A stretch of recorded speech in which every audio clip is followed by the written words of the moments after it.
சுரா யூனிவர்ஸ். சுரா யூனிவர்ஸ் நேயர்களுக்கு வணக்கம். சுரேஷ் கோபி அப்படி இப்போ சுரேஷ் கோபியை பற்றி முன்னாடி நீங்கள் எந்த அளவுக்கு நினச்சிருக்கீங்க அப்படின்னு தெரியாது. இப்போ சுரேஷ் கோபின்றது இந்தியா முழுக்க பேசப்படக்கூடிய தெரியக்கூடிய ஒரு நடிகராக ஆகிவிட்டார். அரசியலில் வெற்றி பெற்றதன் மூலம், மத்திய அரசாங்கத்தில் அமைச்சராக ஆனதன் மூலம் அப்படின்னு சொல்லிட்டு அப்போ ஒரு இன்ஸ்பிரேஷன் அப்படின்ற ஒரு விஷயம் இருக்குல்ல, அந்த ப்ரோக்ராம் பார்த்துட்டு இருக்கீங்களா, நிச்சயமாக சுரேஷ் கோபியை ஒரு விஷயத்தில் இன்ஸ்பிரேஷனாக நாம் எடுத்துக்கொள்ளலாம். ஒரு நடிகர்ன்ற முறையில் கூட. ஆக்சுவலாக என்ன சொல்லப்போனால், உங்களுக்கு எந்த அளவுக்கு தெரியும் அப்படின்றது தெரியல, மலையாள திரைப்பட உலகில் கடந்த 40 வருடங்கள் அப்படி கணக்கு போட்டுங்க பண்ணிங்கன்னா, மலையாளத்தில் மிகச்சிறந்த சூப்பர் ஸ்டார்கள் அப்படின்றது மோகன்லால், மம்முட்டி. சீனியாரிட்டி அடிப்படையில் பார்த்தா மம்முட்டி, அதுக்கடுத்து மோகன்லால், 2 பேரும் சில ஆண்டுகள் வித்தியாசம்தான் அப்படின்னு சொல்லிட்டு. அதேமாதிரி வயசு அப்படின்னு பார்த்தா கூட மம்முட்டி கொஞ்சம் சீனியர் வயசில், அதுக்கடுத்து 5-6 வயசு கம்மி மோகன்லால் அப்படின்ற மாதிரி கணக்கு போட்டுங்க. அப்படி வரும்போது கேரளத்தினுடைய 2 சூப்பர் ஸ்டார்கள் மோகன்லால், மம்முட்டி. அதுக்கு அடுத்து நம்பர் 3 அப்படின்றல ஹீஸ் சுரேஷ் கோபி. அதான் சுரேஷ் கோபி மோகன்லால், மம்முட்டி அந்த பட்டியலில் இடம் பிடித்திருக்கக்கூடிய நடிகர் சுரேஷ் கோபி. ஆக்சுவலாக 250 திரைப்படங்கள் நடிச்சிருக்காரு. அதை யோசித்து பாருங்கள். 250 ஃபில்ம்ஸ் ஹி ஹஸ் ஆக்டட். அவர் 1965 குழந்தை நட்சத்திரமாக ஓடையில் நின்று அப்படின்ற படத்தில் நடிச்சிருக்காரு. அந்த ஓடையில் நின்றுன்ற மலையாள படத்தில் சைல்டு ஆர்டிஸ்ட் ஆக்ட் பண்ணியிருக்காரு. யோசிச்சு பாருங்கள். அதுக்கு பிறகு வாலிப வயதுக்கு வந்த பிறகு படங்களில் நடித்துன்றது பின்னாடி நடந்த மேட்ரு ஆக்சுவலாக. அப்போ அதில் பார்த்து பட உலகில் குழந்தை நட்சத்திரமாக இருந்த காலத்திலிருந்தே பட உலகில் இருந்தவர் சுரேஷ் கோபி. சுரேஷ் கோபி அப்படின்னாலே இப்போ எப்படி விஜயகாந்த் அப்படின்னோடனே நமக்கு அப்படியே விஜயகாந்த் போலீஸ் கெட்டப் அப்படின்றல, காக்கி பேண்ட்டு காக்கி சட்டையை போட்டு விஜயகாந்த் படம்லாம் நின்றுட்டு இருப்பார்ல, அது இப்போ ரஜினி, கமல் எங்கேயாவது ஒரு இடத்துல போலீஸாக வந்திருப்பாங்க. விஜயகாந்த் நடித்ததில் பெரும்பாலான படம் காவல்துறை அதிகாரியாக வருவார் விஜயகாந்த், காக்கி பேண்ட்டு காக்கி சட்டையை போட்டுக்கிட்டு. அதே மாதிரி தான் சுரேஷ் கோபி. சுரேஷ் கோபினாலே அவர் 250 படம் அப்படின்போது பல வகையான கதாபாத்திரங்களும் நடிச்சிருப்பார். இருந்தால் கூட சுரேஷ் கோபின்னொடனே அப்படியே காவல்துறை அதிகாரியாக, போலீஸ் ஆஃபீஸராக, ஒரு ஐஜியாக, டிஎஸ்பியாக, எஸ்பியாக, இப்படி தான் நம்ம ஞாபகத்திலே வரும். கமிஷனராக, அது படத்துக்கு பேரே கமிஷனர் அப்படி தான் வைப்பாங்க, கிங் அண்ட் கமிஷனர் இப்படி தான் படங்கள் பேரலாம் அப்படின்னு. அதனால் காவல்துறை அதிகாரி அப்படின்ற அந்த கெட்டப் இருக்குல்ல, அது மம்முட்டி, மோகன்லாலை விட சுரேஷ் கோபிக்கு காண கச்சிதமாக பொருந்தும். எப்படி ரஜினிகாந்த், கமலஹாசனை விட விஜயகாந்துக்கு பொருந்தியதோ, அது மலையாள விஜயகாந்த் அப்படின்னு கூட சுரேஷ் கோபியை சொல்லலாம். அப்படின்னு சுரேஷ் கோபி நடித்த அந்த ஆக்ஷன் ஃபிலிம்ஸ் இருக்குல்ல, ஃபைட்டு இதெல்லாம் நிறைந்திருக்கக்கூடிய அந்த படங்கள் எல்லாமே வெற்றி படங்கள். கமிஷனர்லாம் கேரளாவில் பெரிய சூப்பர் ஹிட் மூவி. காஷ்மீரம் அப்படின்ற ஒரு படம், அதெல்லாம் பெரிய ஹிட்டு. கிங் அண்ட் கமிஷனர் அப்படின்னு ஒரு படம்லாம் பெரிய ஹிட்டு. ஏகலவ்யன் அப்படின்ற ஒரு படம், அதிலெல்லாம் பெரிய அளவில் வெற்றி பெற்ற படம். 20ஆம் நூற்றாண்டு அந்த படத்தில் நடிச்சிருப்பார். மணிச்சித்திரத்தாவளி மோகன்லால் நடித்த படத்தில் நடிச்சிருக்காரு. அருமையான கதாபாத்திரத்தில் நடித்திருப்பார் அப்படின்னு. அதேமாதிரி நீங்கள் இந்த மிகப்பெரிய நட்சத்திர லெவலில் இருக்கக்கூடிய மிகப்பெரிய மருத்துவமனைகள் இருக்குல்ல, அதாவது கோடீஸ்வரர்கள் சிகிச்சைக்கு போகக்கூடிய மருத்துவமனைகள் இருக்குல்ல, அவங்க எப்படி எக்ஸ்ப்ளாய்ட் பண்ணி பீப்புளை எப்படி பணத்தை பிடுங்குறாங்க, எவ்வளோ தில்முழு வேலைகள் பண்ணுறாங்க, எவ்வளோ முள்ளமரித்தனங்கள் பண்ணுறாங்கன்ற பேட்டர்னில் அப்போத்திக்கரி அப்படின்ற ஒரு படம். அப்போத்திக்கரினா மெடிசன் அர்த்தம். அப்போத்திக்கரி படம் பேரே. அதில் கதாநாயகன் ஆக்சுவலாக சுரேஷ் கோபி தான். சுரேஷ் கோபி தான் அதை எப்படி அந்த மருத்துவமனை நிர்வாகம் எப்படி மக்களுடைய இரத்தத்தை குடித்து கோடிக்கணக்கான பணத்தை ஆட்டையை போடுகிறார்கள். அந்த மருத்துவமனையினுடைய மேனேஜ்மெண்ட்டு, அதில் இருக்கக்கூடிய அதிகாரிகள், அதில் இருக்கக்கூடிய பணியாற்றக்கூடியவர்கள் எல்லாருமே ஒன்று சேர்ந்து கூட்டு கொள்ளை எப்படி நடக்குதுன்றது மிகச்சிறந்த படம். அந்த அப்போத்திக்கரி படம் பார்க்கும்போது எனக்கு அப்படியே இவர் மேலே பெரிய மரியாதை வந்துச்சு. சுரேஷ் கோபி நான் என்ன மாதிரி படத்தில் நடிச்சிருக்காரு அப்படின்ற மாதிரி நான் மனசுக்குள்ளே அப்படியே நினச்சேன் அப்படின்ட்டு பாருங்க. அதனால் பொதுவாக எப்படியே மம்முட்டி, மோகன்லால் படங்கள்லாம் எப்படி நான் தொடர்ந்து பார்த்துக்கிட்டே இருக்கேன், அதே மாதிரி சுரேஷ் கோபி நடிக்கக்கூடிய படங்களையும் நான் அப்படியே விரும்பி பார்த்து ரசிப்பேன். அப்படி வரும்போது எனக்கு இவருடைய பேட்டர்ன் ஒன்று இருக்குது. சுரேஷ் கோபி பேட்டர்ன் அப்படின்னாலே அது ஒரு மாதிரி மோகன்லால், மம்முட்டி பேட்டர்னில் இருக்காது. இது ஒரு மாதிரி ஸ்டிஃபாக இருக்கும் படம் இருக்கும். இருந்தாலும் அந்த கதாபாத்திரத்திற்கு கச்சிதமாக சுரேஷ் கோபி பொருந்தி இருப்பார். அது இதெல்லாம் தாண்டி களியாட்டம்னு ஒரு படம். ஆக்சுவலாக அந்த படம் சொல்லப்போனால் வில்லியம் ஷேக்ஸ்பியருடைய கதையை அடிப்படையாக வைத்து அப்படின்னு சொல்லலாம். அதை அப்படி ஒரு இதில் ஒத்தல்லோ அப்படின்னுல அதை பேஸ் பண்ண கதை. ஜெயராஜ்னு சொல்லிட்டு அருமையான இயக்குனர், எனக்கு ரொம்ப பிடிச்ச இயக்குனர்.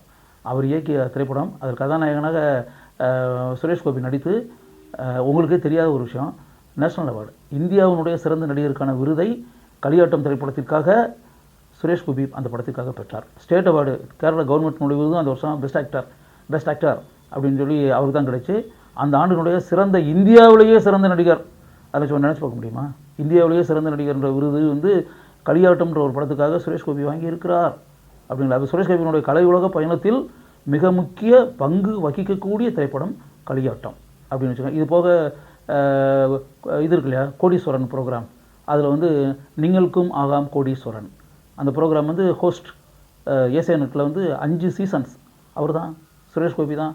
சுரேஷ் கோபி வந்து கோடீஸ்வரன் ப்ரோக்ராம் மூலம் அப்படியே நட்சத்திரம் கேரளத்தில் அப்படின்ற மாதிரி வச்சுக்கோங்க. அதனால் இப்போ வந்து தொடர்ந்து இதை மாதிரி படங்களை வந்து அப்படியே நிறைய நடித்து அப்படின்ற வந்து தொடர்ந்து அவருடைய படம். இப்போ கூட பார்த்திங்கன்னா மம்முட்டி சொந்த படம், மம்முட்டி கம்பெனி அப்படி சினிமா கம்பெனி இருக்குது, மம்முட்டி சொந்த படம், அதில் சுரேஷ் கோபியை கமிட் பண்ணி வச்சுருக்காங்க. இன்னும் படப்பிடிப்பு ஸ்டார்ட் ஆக போகக்கூடிய நிலை. அப்படி இப்படிப்பட்ட நிலையில் சுரேஷ் கோபி இருந்துருக்காரு, தொடர்ந்து பயணம் செஞ்சுக்கிட்டே இருக்காரு. அப்படின்னு இருக்கக்கூடிய ஒரு நிலையில் இப்போ சுரேஷ் கோபியை பற்றி நான் பேசுகிறதுக்கு காரணம் என்ன அப்படின்னா, பிஜேபி கட்சியில் இவர் இணைந்தார், படங்களில் நடிச்சுட்டு இருக்காரு, பெரிய நடிகராக இருக்கார். குரோர்பதி ப்ரோக்ராமில் வந்து கோடீஸ்வரம் ப்ரோக்ராமில் வந்து கேரளாவில் பண்ணி மிகப்பெரிய ஸ்டாராக இருக்கார். நிறைய துண்டுகள் நிறையா பண்ணிகிட்ருக்காரு, நிறைய உதவிகள் செஞ்சிட்ருக்காரு, நிறைய ஏழைகளுக்கு உதவி செஞ்சுருக்காரு, நிறையா வெளியே யாருக்குமே தெரியாமல் விளம்பரமே இல்லாமல் ஹெல்பிங் நேச்சர் அப்படின்ற ஒன்று இருக்குல்ல, கனிவு மனம் கொண்டவர் சுரேஷ் கோபி. மக்கள் மத்தியில் சுரேஷ் கோபிக்குன்னு வந்து ஒரு பெயர் புகழ் இருக்குது. அவரை எல்லாருக்குமே பிடிக்கும் கேரளத்தில் இருக்கிற எல்லாருக்குமே. மம்முட்டி மோகன்லால்லாம் அவர் மேலே அளவற்ற அன்பு பாசம் வச்சுருக்காங்க அப்படின்னு சொல்லிட்டு. இப்போ தேர்தலில் வெற்றி பெற்று அப்படி வந்த பிறகு கூட வாழ்த்துக்கள், கன்கிராட்ஸ் சுரேஷ் அப்படின்னு சொல்லிட்டு மோகன்லால் தன்னுடைய பேச்சிலேயே அவரே வந்து வாழ்த்தி சுரேஷ் அப்படின்னு. அந்தளவுக்கு நண்பன் எல்லாருக்கும், அது கேரளா பீப்புளுக்கு எல்லாருக்குமே பிடிக்கும் அப்படின்னு வச்சுக்கோங்க. இதில் என்னன்னா, அரசியல் கட்சியில் உள்ள நுழைஞ்சுன்னு பிஜேபி கட்சியில் அவர் நுழைஞ்சிட்டார். அவருடைய ஊர் வந்து திருவனந்தபுரம், அவருடைய ஃபேமிலி எல்லாமே திருவனந்தபுரத்தில் தான் இருக்குது. பிஎஸ்சி முடிச்சுட்டு எம்ஏ ஆங்கில இலக்கியம் படித்தவர் சுரேஷ் கோபி. இது ஒரு பக்கம் இருக்கட்டும். இப்போ என்னென்னா, அவர் வந்து பிஜேபி கட்சியில் ஜாயின் பண்ண பிறகு அவர் வந்து தேர்தலில் முதல்ல வந்து லோக்சபா எலெக்ஷனில் வந்து அவர் நின்னார். 19 நின்னார். லோக்சபா தேர்தலில் வந்து நின்னதில் திருச்சூர் தொகுதியில், நீங்கள் வந்து அவர் இருக்கிற இடம் திருவனந்தபுரம், அவர் தேர்தலில் நின்றது திருச்சூர். அது திருச்சூரை அவர் ஏன் செலக்ட் பண்ணார் அப்படின்றது தெரியல. அவர் திருச்சூரில் நின்னார் 2019. அப்படி நின்று அந்த இதில் வந்து கிட்டத்தட்ட அவர் என்ன சொல்லப்போனால் அதில் வந்து அவர் தோல்வி அடைஞ்சிட்டார் அப்படி வச்சுக்கோங்க. அவர் வந்து வெற்றி பெறவில்லை, அந்த தேர்தலில் தோல்வி அடைஞ்சிட்டார். தோல்வி அடைந்த பிறகு ஒரு பக்கம் வந்து அவர் கலைத்துறை பணி அப்படின்ற ஒரு மேட்ரு, சினிஃபீல்டு ஆக்டிவிட்டீஸு, படங்கள் நடிக்கிறது, அந்த விஷயங்கள் தொடர்ந்து நடந்துகிட்டே தான் இருக்குது. டிவி ஹோஸ்ட்டாக இருக்கக்கூடிய மேட்டர்கள் தொடர்ந்து நடந்துகிட்டு தான் இருக்குது. இந்த விஷயங்கள்லாம் தொடர்ந்து நடந்துக்கிட்டு இருக்கும்போதே அரசியலில் கால் வைத்து தேர்தலில் நின்று தோல்வி அடைஞ்சாச்சு. ஓகே, இது 2019 பாரதிய ஜனதா கட்சி வேட்பாளராக நின்று அப்படின்னு. அதுக்கு என்ன, கேரளாவில் வந்து பிஜேபிக்கு எந்த அளவுக்கு வேல்யூ அப்படின்றதுல அந்த காலகட்டத்தில் பெரிய அளவில் வேல்யூலாம் இல்லை அப்படி வச்சுங்களேன். அது 2021 கேரளத்தில் சட்டமன்ற தேர்தல் வரும்போது மறுபடியும் திருச்சூர் தொகுதியில் சட்டமன்ற வேட்பாளராக பிஜேபியில் நிற்கிறாரு. அதே திருச்சூர் தொகுதியிலேயே மறுபடி தான் தோல்வி அடைந்த தொகுதியிலேயே. யோசிங்க, ஓரளவு தோல்வி அடைஞ்சாச்சுல. நம்ம பெரிய சினிமா நடிகர், மம்முட்டி மோகன்லாலுக்கு அடுத்து பெரிய நடிகர், மக்கள் நமக்கு ஓட்டு போடல, நம்ம தோத்துட்டோம் அப்படின்னு நினச்சிட்டு தொகுதியை நம்ம மாற்றி பார்ப்போமே, வேறு ஏதாவது தொகுதியில் நின்றுவோமே, அப்படி தானே புத்தி போகும். தோத்த தொகுதியிலேயே இப்போ எம்எல்ஏவுக்காக சட்டமன்ற உறுப்பினர் அதே தொகுதியிலே, அதே பிஜேபி கட்சியில் அதே தொகுதியிலே நிற்கிறாரு. அதுலேயும் தோல்வி கிடைக்கிது. மறுபடியும் செகண்ட் தோல்வி. இது ஒரு பக்கம் இருக்கட்டும். இது இருந்துக்கிட்டு இருக்கும்போதே அவரை வந்து பிஜேபி கட்சியில் ஜாயின் பண்ண உடனேயே அவர் வந்து ராஜ்யசபா எம்பியாக ஆக்கப்பட்டு விட்டார். அவர் ஏற்கனவே ராஜ்யசபா எம்பியாக இருந்துக்கிட்டு இருக்கும்போது தான் இந்த சட்டமன்ற உறுப்பினருக்காக தேர்தல் நிற்கிறது, இந்த மாதிரி மேட்டர்கள்லாம். அவர் ராஜ்யசபா எம்பி ஆல்ரெடி அப்படி வச்சுக்கோங்க. இப்போ 2021 தோத்தாச்சு, சட்டமன்ற தேர்தலையும் தோல்வி அடைஞ்சாச்சு. மறுபடி இப்போ யோசிச்சு பாருங்கள், இப்போ தேர்தல் வருது. இப்போ வரும்போது 2024 வந்து நாடாளுமன்ற தேர்தல் வருது. மறுபடியும் அதே திருச்சூர் தொகுதியில் சுரேஷ் கோபி நிற்கிறாரு. நீங்கள் இது எப்படின்னா ரொம்ப இது வந்து உண்மையாகவே இந்த ப்ரோக்ராம் நீங்கள் பார்த்துக்கிட்டு இருக்கவங்க ஒரு வகையில் இது ஆழமாக சிந்திக்க வேண்டிய ஒரு விஷயம். தொகுதி மாற்றணும்னு நினைக்கிற பாருங்கள். நம்ம தோல்வி அடைஞ்சிட்டோம், தொகுதி மாற்றி வேறு ஒரு தொகுதியில் நிற்போம் அப்படின்ற மாதிரி இல்லாமல் என்ன செல்ஃப் கான்ஃபிடென்ஸு, உண்மையாகவே அளவற்ற தன்னம்பிக்கை தான் சுரேஷ் கோபிக்கு. மறுபடியும் திருச்சூர் தொகுதியில் நின்று ஜெயிச்சிட்டாரே. இன்னும் சொல்லப்போனால் முதல் முறையாக பாரதிய ஜனதா கட்சி கேரள மண்ணில் சுரேஷ் கோபி மூலமாக கால் பதித்திருக்கிறது. இதுக்கு முன்னாடி ஒரு எம்எல்ஏ ஒரு எம்பி கூட கிடையாது கேரளாவில். ராஜீவ் சந்திரசேகருக்கு வந்து அமைச்சர் போஸ்ட்லாம் போட்டு கொடுத்தாருன்னா அவர் தேர்தலெலாம் நிற்கலையே. அவர் தோல்வி அடைஞ்சு எல்லாம் இதாகி போய் ஒரு ராஜ்யசபா எம்பி ஆகி அவருக்கு அமைச்சராகினாங்களே தவிர அவர் வெற்றி பெற்று ஒன்றும் அமைச்சராகலையே. இதுவரை கேரளாவில் ஒரு சட்டமன்ற உறுப்பினர் நாடாளுமன்ற உறுப்பினர் கேரளாவில் கிடையாது. பிஜேபி நோ அக்கவுண்ட் இன் கேரளா. முதல் முறையாக கேரள மண்ணில் பாரதிய ஜனதா கட்சியினுடைய கணக்கை ஆரம்பித்து வைத்திருக்கிறார் சுரேஷ் கோபி. இப்போ சுரேஷ் கோபி இல்லாமல் திருச்சூரில் வேறு யாராவது நின்றுருந்தாங்கன்னா ஒருவேளை பாரதிய ஜனதா கட்சி வெற்றி பெற்றிருக்குமா அப்படின்றது வந்து சந்தேகப்பட வேண்டிய ஒரு விஷயம் தான், யோசிக்க வேண்டிய விஷயம் தான், சிந்திக்கக்கூடிய ஒரு விஷயம் தான். வேறு candidate some other man other then Suresh Gopi வேறு யாராவது நின்றுருந்தாங்கன்னா ஒருவேளை வெற்றி பெறாமல் கூட போயிருக்கலாம். கேரள மண்ணில் பாரதிய ஜனதா கட்சி கால் பதிக்க முடியாத ஒரு சூழலை மறுபடியும் உண்டாகி இருக்கலாம். அதனால் கேரள மண்ணில் பாரதிய ஜனதா கட்சி கால் ஊன்றியதற்கு பெரிய காரணம் சுரேஷ் கோபி தான் காரணம். சுரேஷ் கோபி வந்து அவர் மேலே மக்கள் வைத்திருக்கக்கூடிய அன்பு, பாசம், மரியாதை, மதிப்பு, இன்னும் சொல்லப்போனால் சிம்பத்தின்னு கூட சொல்லலாம். ஏன்னா 2 எலெக்ஷனில் ஒரு தோல்வி அடைஞ்சிருக்காருல்ல, தோற்று போய் கூட மறுபடியும் நம்ம ஊர்லேயே நின்றுக்கிட்டு இருக்காரு. சரி இந்த ஆளை வேணால் ஓட்டு போட்டுருவோமே, 2 தடவையும் தோற்றுருக்காரு, மறுபடியும் வேறு எங்கேயும் போகாமல் நம்ம ஊர்லேயே நிற்கிறாரு, நம்ம தொகுதியிலே நிற்கிறாரு. இந்த தடவை பேசாமல் ஓட்டு போட்டுருவோம், பாவம் சுரேஷ் கோபி அப்படின்னு நினச்சி சிம்பத்தி, கனிவு, இரக்கம், ஈவு அது கூட ஒரு காரணமாக இருக்கலாம். சுரேஷ் கோபி ஜெயிச்சிட்டாரு. இந்த சுரேஷ் கோபி அதுக்காக தான் பிஜேபி வந்து ஒரு நன்றி கடனுக்காக சுரேஷ் கோபி ஆக்சுவலாக மினிஸ்டர் போஸ்ட்டை விரும்பலை. அவர் வந்து எங்கே வந்து நம்மளை அமைச்சராக ஆக்கிடுவாங்களோன்னு நினச்சி முன்கூட்டியே ப்ரெஸ் மீட்டில் எல்லாம் பத்திரிகைக்காரன்கிட்ட சொல்லிட்டாரு, நான் எம்பியாக இருக்க தான் போகிறேன், எனக்கு அமைச்சராகணுன்ற எண்ணம் கிடையாது, அந்த ஆசை கிடையாது, அமைச்சராக இருக்க மாட்டேன், பாராளுமன்ற உறுப்பினராக மட்டுமே இருக்கத்தான் நான் விரும்புகிறேன்ற மாதிரி முதல்ல சொல்லிட்டாரு. தேர்தலில் வெற்றி பெற்ற உடனேயே சொல்லிட்டாரு. அங்கே வந்து நரேந்திர மோடி அவர் ரொம்ப கம்பல் பண்ணிட்டார். ஏன்னா அது வந்து அவங்களுடைய கட்சியை வந்து அங்கே பொழப்பு ஓட்டணும்னு இருக்குல்ல, சுரேஷ் கோபியை வச்சுக்கிட்டு தான் பொழப்பு ஓட்ட வேண்டியது இருக்குது. இப்போ கட்சியை வளர்க்கணும் அப்படின்னா இவர் அமைச்சர் ஆக்கி தான் ஆகணும். அமைச்சர் ஆக்கி எனக்காவது சில காரியங்களை செய்ய வச்சு வண்டியை ஓட்டணும், அது வேறு வழியே கிடையாது. சுரேஷ் கோபி ஒதுங்கி போகிறேன்னால கயிறை போட்டு கட்டி ரூம்குள்ளே போட்டு அடைச்சி வச்சுருவாங்க போல இருக்குது. நிலைமை அப்படியாகி போச்சு. சுரேஷ் கோபி அந்த சுமையை விரும்பலை. சுரேஷ் கோபி அப்படியே ஜாலியாக திரைப்படங்களில் நடிச்சுக்கிட்டு அப்படியே டிவி ஹோஸ்ட், டிவியில் வந்து அந்த ப்ரோக்ராம் எல்லாம் பண்ணிக்கிட்டு எந்த விதமான டென்ஷனும் இல்லாமல் அப்படியே ஒரு மிக பெரிய சுமைகளை எல்லாம் சுமக்காமல் ஜாலியாக அப்படியே வேலை பார்த்துக்கிட்டு அதே நேரத்தில் மக்களுக்கு சில உதவிகள் இதெல்லாம் செஞ்சுக்கிட்டு அப்போ ஒரு சமூக பணிகள்லாம் ஆற்றிக்கிட்டு எப்பவும் போல் திரையுலகத்தில் எப்படி வந்து நம்ம வந்து ஒரு மக்களுடைய அன்பையும் பாசத்தையும் பெற்று பிஸியான ஒரு நடிகர்களில் ஒருவராக நம்ம வளர்ந்துக்கிட்டு இருக்கோமோ அப்படியே நம்ம நடந்துக்கிட்டே இருக்கோம். கலைத்துறை பயணம் இருக்கட்டும் நமக்கு. இது வந்து ஒரு கிரீடம் மாதிரி. ஒரு எம்பி அப்படிங்கிறது, நாடாளுமன்ற உறுப்பினர் அப்படின்றது ஒரு கிரீடம். அந்த கிரீடம் இருக்கட்டும், அந்த பயணம் வேண்டாம். அந்த அமைச்சர் அப்படின்ற இதை வச்சுக்கிட்டு அப்படியே தடம் மாறி போய் அந்த காரியங்களில் ஈடுபட்டு அதுக்காக நம்ம வந்தோம் அப்படின்ற பேட்டர்னில் அவர் நினைக்க ஆரம்பித்தார். அது வேண்டாம் அப்படின்னு. அவர் வேண்டாம்னு சொன்னால் கூட காலம் அவரை விடலை, நரேந்திர மோடி அவரை விடுறதா இல்லை. அதனால் இறுக்கி பிடிச்சி அவர் என்ன உங்களுக்கே தெரியுமில்ல, பத்திரிகையில் வந்து அவர் கிட்டத்தட்ட ஏதோ மறுத்தார் அப்படின்ற மாதிரிலாம் பத்திரிகையில் வந்துச்சுல்ல. ஆக்சுவலாக அமைச்சராக இருப்பதற்கு மறுத்தார், வேண்டாம் என்று கூறிவிட்டார், எதிர்பாராத திருப்பம் அப்படின்றதெல்லாம் பத்திரிகையில் ஊடகங்கள்லாம் வந்துச்சுல்ல. அது பிறகு அவர் எப்படியோ சமாதானப்படுத்தி அப்படியே இருக்க வச்சு அப்படின்ற மாதிரி அது அவருடைய கேரக்டர். அது சுரேஷ் கோபி கேரக்டர். அவர் ரொம்ப பிடிவாதமாக ஸ்டிஃபாக போட்டுக்கிட்டு போராடிக்கிட்டு இருக்க ஆள் கிடையாது. சூழ்நிலைக்கு ஏற்ற மாதிரி அனுசரித்து அப்படி போயிடுவார்.